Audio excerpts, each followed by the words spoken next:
उपयोजित लेखनाच्या पहिल्या भागामध्ये आपले सहर्ष स्वागत आहे. उपयोजित लेखन आपल्या मूलभूत लेखन कौशल्याचा विकास करण्यासाठी हा घटक आपल्या कृतीपत्रिकेमध्ये समाविष्ट करण्यात आलेला आहे. यापूर्वी भाषेची कौशल्ये तुम्ही थोड्याफार प्रमाणात आत्मसात केलेली आहात. श्रवणात आपण शब्दांचे उच्चार काळजीपूर्वक ऐकतो, वाक्य ऐकतो, त्याचा अर्थ समजावून घेतो. शब्दांचे अर्थ आणि कृती यांचा शब्दाशी असलेला संबंध, नाते आपण आपल्या मनात निश्चित करतो, संभाषण करतो आणि संभाषण करण्यासाठी एखाद्या विषयाची किंवा घटकाची माहिती मिळवतो, चौकशी करतो आणि प्रश्नोत्तराच्या माध्यमातून संभाषण, संवाद याद्वारे आपण आपलं भाषिक कौशल्य विकसित करत असतो.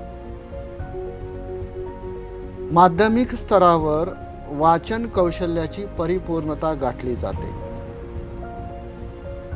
आणि या मूलभूत कौशल्यामधील अंतिम कौशल्य म्हणजे लेखन कौशल्य.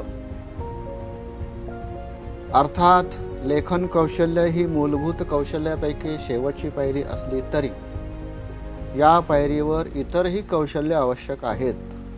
त्याच्यामध्ये श्रवण, भाषण, संभाषण व वाचन या कौशल्यामधून उत्स्फूर्तपणे व सहजपणे लेखन प्रक्रियेला प्रारंभ होऊन सर्वच कौशल्यांचा विकास सुलभपणे होऊ लागतो आणि हे कौशल्य आत्मसात झाल्यानंतर हळूहळू आपण ते आत्मसात करतो आणि मग दैनंदिन व्यवहारामध्ये या कौशल्यांचा विकास कशा पद्धतीने करता येईल त्यासाठी उपयोजित लेखनाअंतर्गत वेगवेगळे असे घटक दिलेले आहेत की जेणेकरून आपल्याला आपल्या भाषिक कौशल्यांचा विकास करता येईल. लोकशिक्षणासाठी आपण प्रभावी माध्यम म्हणून वृत्तपत्राकडे पाहतो. वृत्तपत्राची एक कला वेगळी असते. पत्रलेखन म्हणजे आपल्या मनातले विचार, आपल्या मनातील मत प्रकट करण्याचं ते एक साधन आहे. जाहिरात लेखन असेल किंवा निबंध लेखन असेल किंवा कथा लेखन असेल, ही सगळी लेखन कौशल्य आपल्याला कितपत जमली हे पाहण्याचं, पडताळून पाहण्याचं साधन आहे. आणि हे साधन आपण उपयोगात आणत असताना आपल्यामध्ये किती भाषिक कौशल्य विकसित झाली याची पण जाणीव आपल्याला होत असते. आणि 10वीला आपल्याला या उपयोजित लेखनाअंतर्गत वेगवेगळ्या घटकांचं लेखन करायचं आहे आणि मग हे लेखन करत असताना माझ्यामध्ये लेखन कौशल्य पूर्णपणे आलेलं आहे हे गृहीत धरूनच आपल्याला उपयोजित लेखनाचा भाग आहे. आता उपयोजित लेखन म्हणजे काय? आपण प्राप्त केलेल्या ज्या लेखन कौशल्याचा उपयोग विविध अंगाने व्यावहारिक जीवनासाठी करता येतो किंवा केला जातो त्यास उपयोजित लेखन असे म्हणतात. आणि नेमकं आज याच घटकाचा आपण अभ्यास करणार आहोत. खरं तर आपल्या कृतीपत्रिकेमध्ये उपयोजित लेखन हा घटक सर्वाधिक गुणांसाठी आहे. गद्य पद्य आपण हे पाठ व्यवस्थित समजावून घेऊ शकतो. आपल्याकडं पाठ्यपुस्तक आहे, धडे आहेत, कविता आहे, त्याखाली कृती आहे, इतर कृतीसुद्धा शिक्षक आमचे समजावून देतात. पण उपयोजित लेखनाकडे आपण फारसं गांभीर्याने पाहत नाही, कारण थोडीशी मनात धाकधूक असते की मला हा घटक पूर्णपणे लिहिता येईल का नाही, माझ्यामध्ये लेखनाचं कौशल्य आलंय का नाही. मग ही जी साशंकता असते, धाकधूकता असते, ती कुठंतरी आपल्या उपयोजित लेखनाच्या आड येते. म्हणून मित्रांनो, उपयोजित लेखनाचा हा जो घटक आहे त्याच्या लेखनाकडे वळण्यापूर्वी आपण याचं महत्त्व, यासाठी आपल्याला करायचं काय, हा भाग तर आपण पाहणारच आहोत. इयत्ता 9वी पर्यंत तुम्ही या उपयोजित लेखनाचं कौशल्य आम्हाला आत्मसात करण्यासाठी अवांतर वाचन, थोडासा सराव केलेला असेलच. याच्यामध्ये आणखीन सातत्यपूर्णता आपल्याला या ठिकाणी आणायची आहे. उपयोजित लेखन हा काय फार मोठा अवघड भाग नाही आहे. आपल्या लेखन कौशल्याची कसोटी पाहणारा हा घटक आहे.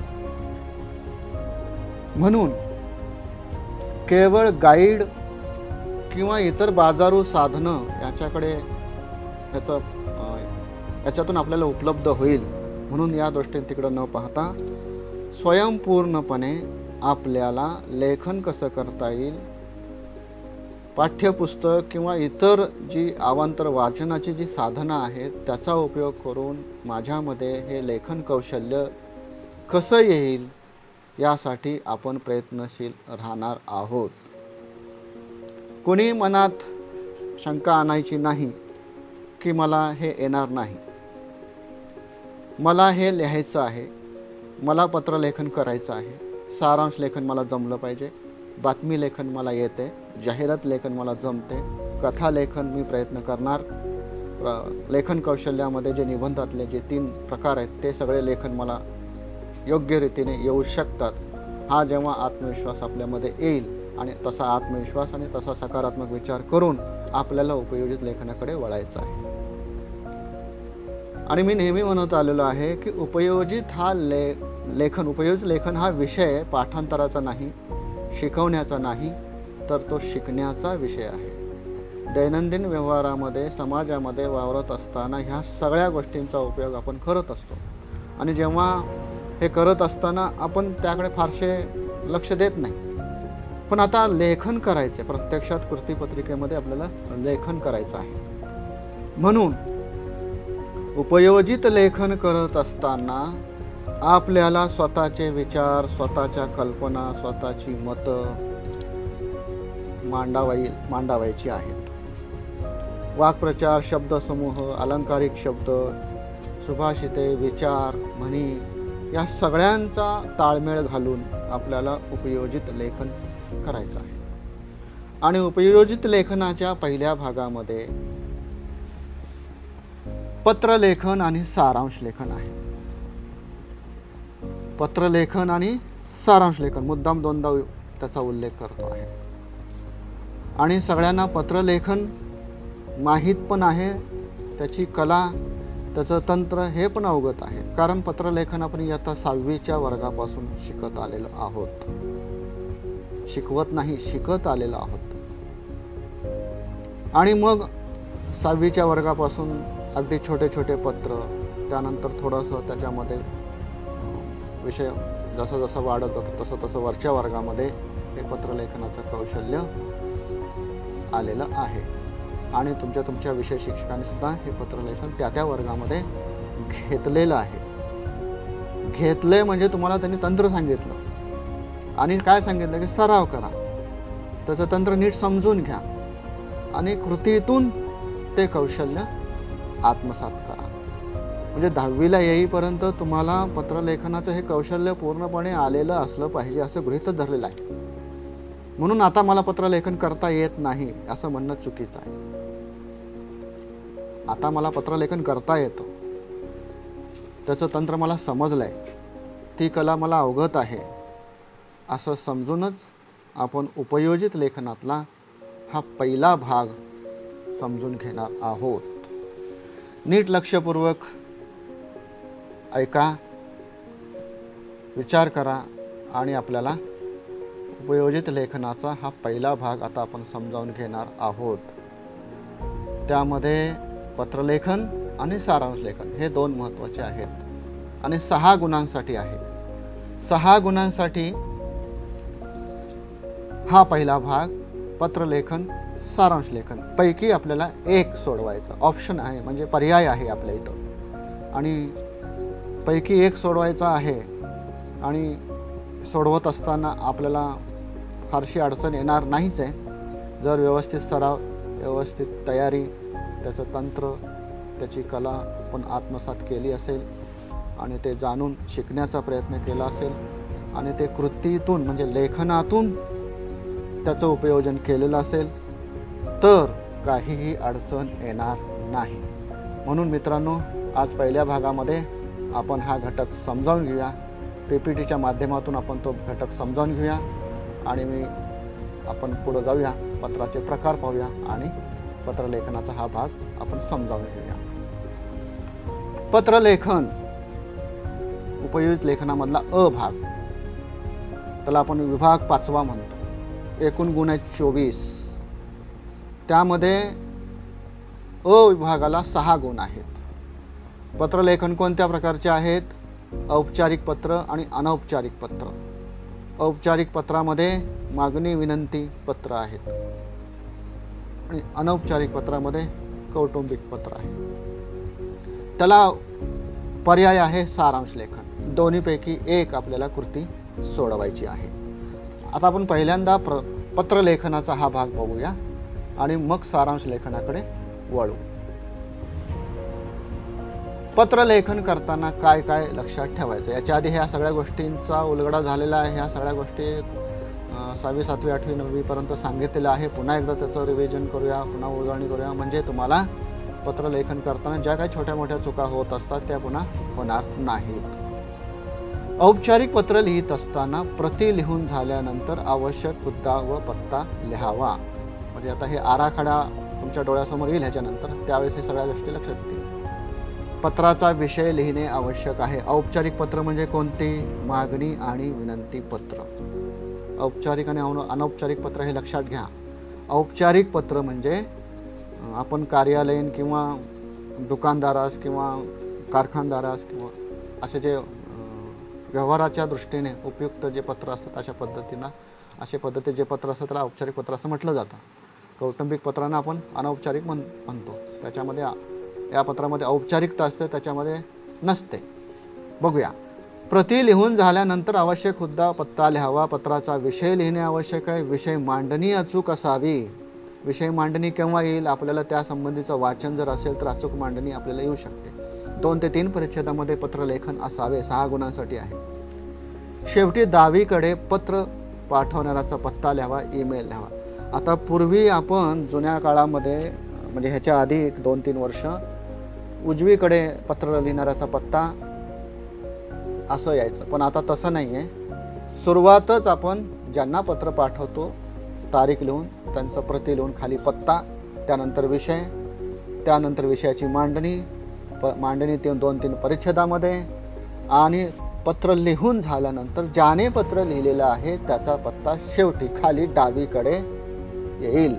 आणि आपल्याला ईमेल पण लिहायचा आहे, कारण आता नव्या तंत्रानुसार पत्रलेखन आपल्याला 10वीला करावयाचं आहे. ते नवं तंत्र समजावून घेऊन आपल्याला पत्रलेखनाचा सराव करायचा आहे. अनौपचारिक पत्रामध्ये काय आहे बघा, यामध्ये कौटुंबिक पत्राचा समावेश असतो. म्हणजे कौटुंबिक नाती जे म्हणजे आई वडील, आजी आजोबा, मोठा भाऊ मोठी बहीण, इतर जे नातेवाईक असतात यांना पत्र लिहावायची असतात. यात नात्याप्रमाणे व्यक्तीचा आदराने उल्लेख करावा. आता तुम्हाला 6वी 7वीच्या वर्गामध्ये एक चौकट दिलेली तक्ता होता पत्रलेखनाचा. त्याच्यामध्ये मायना म्हणजे पत्र कोणाला लिहायचं ते, त्यानंतर मायना म्हणजे सुरुवात, आणि शेवट म्हणजे शेवट कसा करायचा, औपचारिक पत्राचा आणि अनौपचारिक पत्राचा. यात नात्यामध्ये व्यक्तीचा आदराने उल्लेख करावा असं म्हटलेलं आहे. आपण जेव्हा मायना लिहितो म्हणजे सुरुवात लिहितो, औपचारिक पत्रामध्ये महोदय स न वेवी असं लिहितो, पण इकडं आई वडिलांना पत्र लिहायचं असेल तर त्या नात्याचा आदराने उल्लेख करावा. म्हणजे तीर्थरूप वडिलास, तीर्थरूप आईस वगैरे वगैरे, त्याप्रमाणे उल्लेख करायचा आपल्याला. अनौपचारिक पत्र हे कौटुंबिक असते, म्हणून त्या पत्रामध्ये आपली भाषा प्रेमळ असली पाहिजे, त्यातून प्रेम व्यक्त झाला पाहिजे, जिव्हाळा व्यक्त झाली पाहिजे, भावनिकता असली पाहिजे. ह्या सगळ्या गोष्टींचा उल्लेख म्हणण्यापेक्षा सहजपणे आला पाहिजे, आणि विषयाच्या आवश्यकतेनुसार त्याचा विस्तार आपल्याला करायचा आहे. यामध्ये पत्राचा विषय लिहिण्याची गरज नसते. बघा, अनौपचारिक पत्रामध्ये कुटुंबाला जेव्हा पत्र लिहितो आपण म्हणतो का आई बाबांची काळजी विषय, असं लिहित नाही आपण. औपचारिक पत्रामध्ये ते लिहावं लागणार, कारण तिथं व्यवहार आहे. ऑफिशियली म्हणजे कार्यालयीन पत्र आहेत ते सगळे. इथं अनौपचारिक पत्रामध्ये घरगुती पत्र आपण असं म्हणतो, तिथं विषय लिहिण्याची गरज नसते, पण मायना म्हणजेच सुरुवात व्यवस्थित असावी, मगाशी त्याचा उल्लेख केलेला होता. आणि शेवटी पत्र लिहिणाऱ्याचा पत्ता डावीकडे असणे आवश्यक आहे. एक म्हणजे दोन्हीकडे पत्र लिहिणाऱ्याचे पत्ते डावीकडेच असणे शेवटी, ते पण म्हणजे पत्रलेखन करताना ह्या गोष्टी लक्षात ठेवा. आणखीन काय महत्त्वाचं आहे बघा, पत्रलेखन करत असताना पत्रात आवश्यक तेथे संदर्भ, योग्य मजकूर व विषयानुरूप मुद्देसूद लेखन असावे. पत्रातील भाषा अलंकारिक नसावी, परंतु आकर्षक व भारदस्तपणा असावा. म्हणजे छोटे छोटे वाक्य, अलंकारिक, जास्त अलंकारिक शब्द किंवा काव्यमय भाषा वापरायची नाही, पण त्याला अनुसरून एखादं छोटंसं तसं वाक्य वापरलं तरी चालेल. पत्रलेखनाच्या प्रकारानुसार भाषा असावी. जसं पत्रलेखन तशी भाषा. नियमित सरावाने पत्रलेखन जमते. तसेच पत्रलेखनाचे तंत्र समजून घेऊन सराव करावा, पाठांतर करू नये. मगाशी त्याचा उल्लेख केला, पुन्हा एकदा त्याचा उल्लेख आहे. पाठांतर करायचं नाही, तर ते आपल्याला तंत्र समजून उमजून घेऊन सराव करायचा आहे. आणखीन काय महत्त्वाचे आहे बघा, परीक्षार्थीची भाषा, लेखन क्षमता, वैचारिकता पाहिली जाते. या ठिकाणी तुम्हाला पत्रलेखन आहे, उपयुक्त लेखनामध्ये अनेक लेखन प्रकार आहेत. त्यामध्ये तुमचं काय बघितलं जातं, तुमची भाषा कशी आहे, तुमची लेखन क्षमता किती आहे, तुमची विचार करण्याची क्षमता किती आहे, ह्या सगळ्या गोष्टी पडताळून पाहिल्या जातात. म्हणून उपयुक्त लेखनाचा हा भाग आहे. मराठी भाषेचं ज्ञान तुमचं किती आहे, तुम्ही किती समजून घेता, तुमच्यामध्ये क्षमता किती आहे, तुम्ही अभिव्यक्त कशा प्रकारे करता, तुमचं विषय ज्ञान कशा प्रकारचं आहे, ह्या सगळ्या गोष्टींना या ठिकाणी महत्त्व आहे आणि ते पाहिलं जातं. केवळ परीक्षेला आहे किंवा गुण मिळावेत म्हणून तयारी करू नका, तर हे तंत्र मला माहीत झालं पाहिजे, आत्मसात करता आली पाहिजे, या भावनेने या उपयुक्त लेखनाचा सराव करा. आता बऱ्याचशा गोष्टी आपल्या परीक्षापुरतं आहेत असं समजून आपण काम करतो, परंतु तसं नाही आहे. प्रत्यक्ष जीवनामध्ये, व्यवहारामध्ये पत्रलेखन आहे, अर्ज आहे, अहवाल लेखन आहे, ह्या सगळ्या गोष्टी जमल्या पाहिजेत आपल्याला. मग ह्या सगळ्या गोष्टी जमण्यासाठी आपल्याला ती कला अवगत करण्यासाठी प्रत्यक्ष आपल्याला त्याचा सराव आणि वाचन असणे आवश्यक आहे. केवळ परीक्षेला आहे म्हणून चला संपलं, परीक्षा संपली की ही कला संपली असं नाही आहे. परीक्षा संपली तरी पत्रलेखनाची कला आपल्याला माहीत पाहिजेच आहे, कारण आपण पत्रलेखन करणारच आहोत. आजकाल तुम्ही म्हणत असाल सर आमच्याकडे मोबाईल आहे, मेसेज करतो, अमुक करतो, तमुक करतो, ईमेल करतो. जरी ईमेल करत असला तरी पत्रलेखन असणारच ना. त्याची ठराविक सुरुवात, त्याचा मायने, त्याचे मजकूर आहेतच ना. जे कितीही इलेक्ट्रॉनिक माध्यमं आली तरी पत्रलेखनाची कला, लेखनाची कला नष्ट होणार नाही, ती लिहावीच लागणार आहे आणि ती आपल्याला माहीत करून घ्यावीच लागणार आहे. म्हणून केवळ परीक्षेला आहे म्हणून त्याचा सराव करू नका. एक चांगल्या भावनेने मला हे माहीत झालं पाहिजे, अशा चांगल्या भावनेने तुम्ही त्याचा सराव करायचा आहे. आता आपण सगळ्यात महत्त्वाच्या भागाकडे येऊ. पत्रलेखनाचा नमुना आराखडा, त्याला प्रारूप नमुना असं आपण म्हणतो. तर ते कसं आहे ते समजावून घ्या आधी. आता बघा, पत्रलेखनाचा आराखडा समजावून घेत असताना दिनांक लिहायचा आहे. औपचारिक पत्र सांगतो मी, औपचारिक पत्राचा हा आराखडा आहे. कोणाला पत्र लिहायचं आहे, प्रति अमुक, तिथं डॉट डॉट दिलं आहे, माननीय श्री व्यवस्थापक वगैरे वगैरे काय असेल ते पत्ता तिथं लिहायचा आहे. त्यानंतर विषय लिहायचा आहे आणि मायना कसा आहे बघा, महोदय, स्वल्पविराम आणि स न विवी काय असेल ते तिथं लिहायचं. आणि त्या चौकटीमध्ये त्या पत्राचा जो विषय आहे त्याचा मुख्य मजकूर तिथं आपल्याला लिहायचा आहे. आणि मजकूर लिहून झाल्यानंतर शेवट पत्राच्या डाव्या बाजूला आपला, आपली, विश्वासू जे काय असेल ते लिहायचं. आणि खाली पत्र पाठवणाऱ्याचा पत्ता डावीकडे येणार आहे. इथं तुम्हाला स्क्रीनवर उजव्या बाजूला जरी दिसत असलं तरी आपल्याला जागा अपुरी असल्यामुळे ते समोर घेतलेलं आहे, पण लिहिताना आपल्याला डावीकडेच लिहायचं आहे. पत्र पाठवणाऱ्याचा पत्ता, खाली जागा सोडलेली, ईमेल वगैरे. अशा पद्धतीने हा नमुना आराखडा तुमच्या समोर ठेवला. का ठेवला की औपचारिक पत्र लेखन करत असताना हा साचा आमच्या डोळ्यासमोर असला पाहिजे की मला या पद्धतीने हे पत्र लिहायचं आहे आणि या पद्धतीने ही कला मला आत्मसात करायची आहे. हे सरावाने जमणार आहे, हे सरावाने जमणार आहे. आता बघितलं ना, उद्या मला पत्रलेखन आलं पाहिजे असं पण नाही. आज झाड लावलं म्हणजे उद्या फळ येत नसतं. त्यासाठी खूप आधीपासून त्याची तयारी करावी लागते. पुढे जाऊया. पत्रलेखनाची कृती दिलेली आहे तुम्हाला इथं विचारली. अशा प्रकारे कृती विचारली जाते बोर्डामध्ये, पाठ्यपुस्तकामध्ये सुद्धा आहेच आहे. म्हणजे या ठिकाणी तुम्हाला एक जाहिरात दिलेली आहे आणि खाली पत्रचे 2 पर्याय दिलेले आहेत. की पहिला पर्याय बघा, ग्रंथपाल यांना त्याने गाव वाचनालयास पुस्तकांची मागणी करणारे पत्र लिहा. आणि दुसरीकडे शालेय ग्रंथालय प्रमुख या नात्याने मागणी केलेल्या पुस्तकावर अधिक सवलत देण्याकरिता संबंधितांना विनंती पत्र लिहा. असे 2 प्रकारचे पत्र विचारले जातात. पैकी एका पत्रावर आपल्याला लेखन करावयाचे आहे, हे लक्षात घ्या. दोन्हीच्या दोन्ही पत्र लिहायची नाहीत, एकच पत्र लिहायचं आहे. म्हणजे तुम्हाला इथं पण अजून पर्याय दिलेले आहेत. म्हणजे 2 पत्र दिलेले आहेत, पैकी जे सोपं आपल्याला वाटतं ते आपण लिहायचं आहे. यानंतर पुढे जाऊया. मागणी पत्राचा नमुना तुमच्या समोर ठेवलेला आहे. बघा, आराखड्याप्रमाणे प्रारूपाप्रमाणे आपण हा पत्र नमुना तुम्हाला तुमच्या समोर ठेवलेला आहे. दिनांक 8 जून 2020. माननीय व्यवस्थापक, आनंद पुस्तकालय 102 विकासनगर, गाळा नंबर 2, जालना. विषय पुस्तकांच्या मागणीबाबत. महोदय स.न.वि.वि. आमच्या श्री विठ्ठल सार्वजनिक वाचनालयास नव्या व दर्जेदार ग्रंथाची गरज असून ग्रंथपाल या नात्याने हे मागणी पत्र लिहित आहे. आम्ही आपले नियमित ग्राहक असून आवश्यक ग्रंथाची यादी त्या पुढील प्रमाणे आहे. म्हणजे अजून पुढे पत्र आहे. मागणी पत्राची यादी आपल्याला पुढे बघायचीच आहे. पण मागणी पत्राचा नमुना तुम्हाला मुद्दाम तुमच्या डोळ्यासमोर ठेवलेला आहे, जेणेकरून पत्र लिहित असताना हा आराखडा आमच्या डोळ्यासमोर असला पाहिजे. म्हणजे विषय, त्यानंतर त्याचा मायना, त्यानंतर पहिल्या परिच्छेदामध्ये काय सांगितलेलं आहे ते, त्यानंतर आता पुढं आपल्याला जायचं आहे. म्हणजे तुम्हाला मागणी पत्राचा नमुना पण दिसेल. बघा, ग्रंथाचे नाव, लेखक, प्रती. कळप राजन गवस 50 प्रती. स्वामी विवेकानंद डॉक्टर अ.वी. पेंडसे 65 प्रती. दृष्टी आनंद सामंत 55 प्रती. मृत्युंजय शिवाजी सावंत 70 प्रती. ही ग्रंथाची यादी दिलेली आहे. यादीमध्ये किमान 4-5 पुस्तकांची, ग्रंथांची नावं पाहिजे. आणि पुढं पत्रलेखनाचा नमुना म्हणजे मागणी पत्र लेखनाचा बघा, पुढं हा भाग आहे.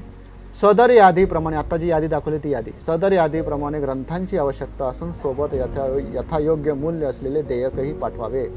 दरवर्षी आम्ही आपणाकडून पुस्तके खरेदी करत असतो. यथायोग्य सवलत देऊन पुस्तक वाचनालयात पोहोचवण्याची व्यवस्था करावी ही विनंती.